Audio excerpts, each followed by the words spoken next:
কথায় আছে না, সৎসঙ্গে স্বর্গবাস আর অসৎসঙ্গে সর্বনাশ। তাই হয়েছে ব্যাপার।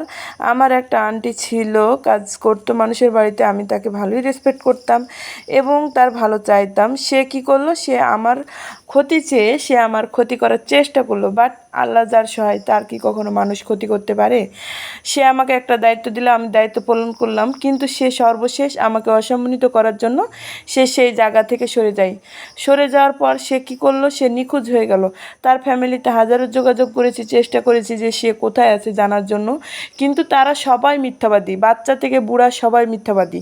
তারা জানে কোথায় আছে এবং তাদের বাসাতে আছে, তারপরেও তারা বলে যে তাদের বাসাতে নেই, কারণ বললে আমার কাছে ধরা খেয়ে যাবে, সম্মানহানি হবে, এই কারণে। বাট তারা কিন্তু কন্টিনিউ আমাকে সম্মানহানি করতেছে।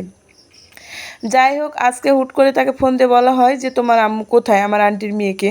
আমার আন্টির একটা মেয়ে আছে 15 বছর বয়সী, সে এসেছে পরীক্ষার্থী।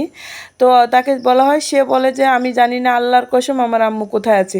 কিন্তু আমি যখন তাৎক্ষণিক কিছুক্ষণ পর তার বাসায় যাই, তার মামা মামির বাসায়, যে ওই যেখানে থাকে সেখানে যাই, দেখি সে কিন্তু আছে। তাহলে